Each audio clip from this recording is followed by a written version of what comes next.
Voilà, mais avant cela, on va vous proposer un duel autour des examens en Fédération Wallonie-Bruxelles et plus particulièrement l'organisation du CEB, le certificat d'études de base, avec un appel d'un des partis de la majorité à durcir les conditions de réussite de cet examen. On va en discuter avec Stéphanie Cortis, elle est députée à la Fédération Wallonie-Bruxelles pour le mouvement réformateur, et Martin Casier, qui est lui député au Parlement de la même fédération, mais pour le Parti socialiste. Je commence avec vous, Stéphanie Cortis, puisque c'est votre parti qui demande qu'on durcisse les conditions de réussite de ce fameux CEB.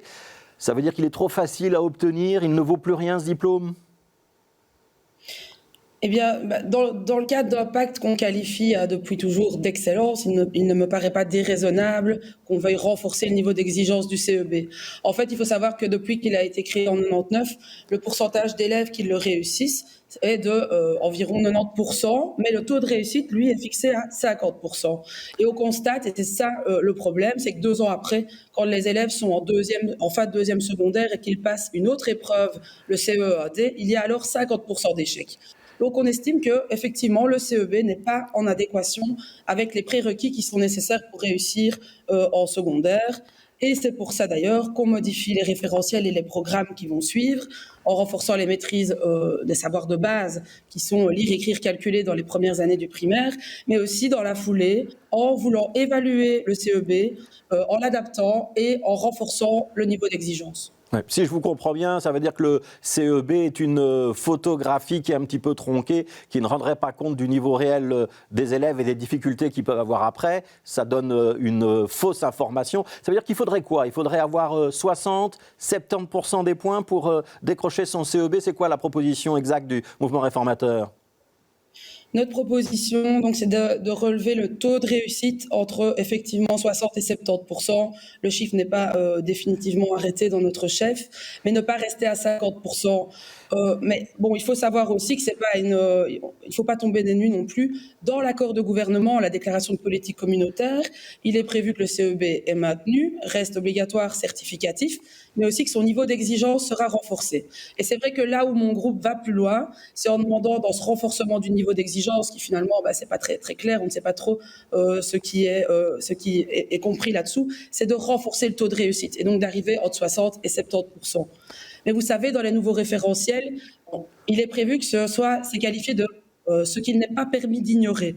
Donc, ces nouveaux référentiels qu'on a discutés et débattus et votés hier en commission et qui seront adoptés dans 2 semaines en plénière, c'est ce qui n'est pas permis d'ignorer. Or, quand vous passez un CEB et vous devez le réussir à 50%, ça veut dire alors qu'on ne doit connaître que la moitié de ces connaissances qui sont pourtant qualifiées d'essentielles. Pour nous, ça ne va pas. Le pacte d'excellence, c'est le moment de revoir l'exigence de ces épreuves certificatives externes comme le CEB. Alors, on va donner la parole à Martin Casier, député pour le Parti socialiste. Le Parti socialiste, c'est le parti de la ministre de l'Éducation, Caroline Désir. Martin Casier, 50%, c'est trop facile le CEB, on doit monter la barre ? Mais bonjour d'abord, Monsieur Granfinet. Je pense que la question, elle se pose pas sous cet angle-là. D'abord, on sait bien qu'on a un enseignement qui, malheureusement, ne performe pas assez dans tout un ensemble d'indicateurs, c'est-à-dire d'apprentissage. Toutes les études internationales le montrent. Donc, on a évidemment un enjeu du niveau de notre enseignement et du niveau de réussite de nos élèves. Mais comme Madame Cortis vient très justement de le dire, on est au tout début de la mise en place du pacte d'excellence qui va commencer en 2022-2023 en première et en deuxième primaire et qui va s'étaler jusque dans les années 28-29 en troisième secondaire. Et donc, il nous semble de notre côté, à nous, au Parti socialiste, qu'il faut faire les choses dans l'ordre. La question n'est donc pas de se dire s'il faut ou pas augmenter le niveau du CEB, mais ça n'a pas aucun sens de le faire aujourd'hui. Nous venons de voter les référentiels de ce pacte, de tout le tronc commun. Ces référentiels vont se mettre donc en œuvre petit à petit et on n'est pas encore en 6e primaire. Et donc, il faut le faire évidemment quand les élèves auront été formés sur base de ce nouveau référentiel. Sinon, ça n'a absolument aucun sens. Donc le timing ne nous paraît pas du tout à propos. Par contre, on n'est évidemment pas fermé à une réflexion sur comment faire évoluer le CEB. D'ailleurs, est-ce que le CEB est encore bien pertinent dans une logique de tronc commun jusqu'en troisième secondaire? C'est une question qu'on pourrait poser également.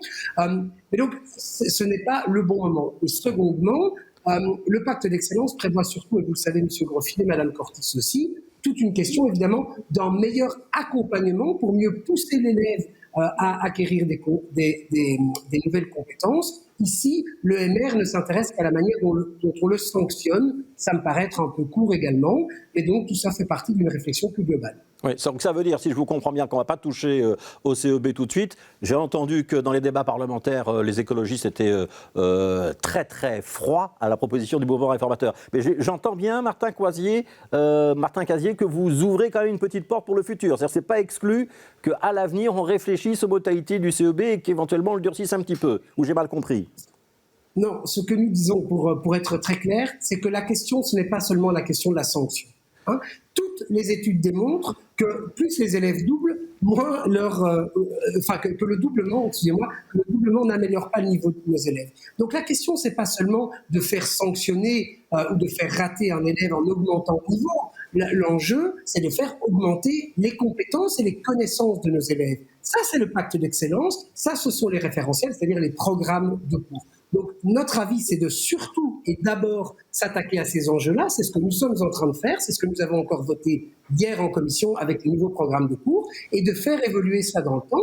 Et si avec cette évolution, des réformes du CEB sont nécessaires, mais je le disais, peut-être que ce serait aussi simplement sa suppression, avec plutôt une épreuve externe à la fin du tronc commun, c'est-à-dire en troisième, eh bien ça, nous sommes ouverts à la discussion. Mais les choses doivent se faire dans l'ordre et doivent se faire surtout dans l'intérêt de l'élève, c'est-à-dire de son apprentissage, pas uniquement de la sanction de cet apprentissage. Alors, dans l'intérêt de l'élève, Stéphanie Cortis, petite question. Aujourd'hui, en Fédération Wallonie-Bruxelles, on a quand même un élève sur 2 qui va redoubler au cours de sa scolarité. Il y a presque un élève sur 4 qui va doubler 2 fois au cours de sa scolarité. Est-ce que ça a du sens d'avoir des épreuves qui peuvent aboutir à des élèves qui sont sanctionnés, alors qu'on sait que le redoublement, ça n'aide pas réellement dans la scolarité, ça coûte très cher, tous les spécialistes le disent. Et puis deuxième question, dans le pacte d'excellence, on a un tronc commun qui est jusqu'à la 3e secondaire. Est-ce que ça a du sens de faire un coup près en fin de primaire, le CEB c'est en fin de primaire, est-ce que c'est pas plutôt en 3e secondaire qu'il faut là qu'on ait vraiment un vrai examen certificatif, éventuellement sévère? Je vous remercie pour vos questions qui me permettent de repréciser que hier, ce qu'on votait, c'était pas c'était pas le tronc commun allongé à la 3e secondaire, mais les référentiels. L'allongement du tronc commun jusqu'à la fin de la 3e secondaire, ça a déjà été voté en 2019, parce que je vois qu'il y a encore des confusions. Notre parti n'était pas pour, c'était sous la précédente mandature. Ouais, mais c'est adopté, c'est dans l'accord de gouvernement et c'est dans la réforme que vous avez validée. Oui. Voilà. Et alors, quand j'entends mon collègue qui dit l'essentiel, c'est de travailler à l'amélioration des référentiels, etc. Effectivement, c'est ce que nous faisons ici en votant et en discutant de cela au Parlement ces 2 semaines-ci. Ensuite, il ne faut pas oublier non plus, et mon parti est vraiment pour cette réforme aussi, c'est la remédiation individualisée. Il faut savoir que dans la grille horaire des élèves, il y aura 2 à 3 périodes de remédiation avec un professeur supplémentaire dans la classe. Ouais. Et donc, mais Stéphanie Cortis, Stéphanie, attendez, l'amélioration de la qualité de l'enseignement. Je vous arrête, Stéphanie Cortis. Si on rend le CEB plus dur, est-ce qu'on ne va pas faire redoubler plus d'élèves? Est-ce que c'est vraiment intéressant? Alors, comme vous l'avez dit, à l'heure actuelle, il y a 50% de redoublement à l'âge de 15 ans. Alors, ça a été aussi voté sous la précédente mandature. Il y aura moins de redoublement, puisque le redoublement, finalement, devient un peu l'exception lorsque la remédiation n'a vraiment pas fonctionné. Et donc, ce n'est plus un redoublement bête et méchant, j'ai envie de dire. Il y aura eu tout un processus de remédiation, et si on n'y arrive toujours pas, alors c'est normal, on doit approfondir les connaissances. Alors ici, vous me parlez de pourquoi pas supprimer le CEB, puisque le tronc commun va jusqu'à la 3e secondaire, pourquoi pas faire uniquement une épreuve fin de 3e secondaire? 2 raisons à cela.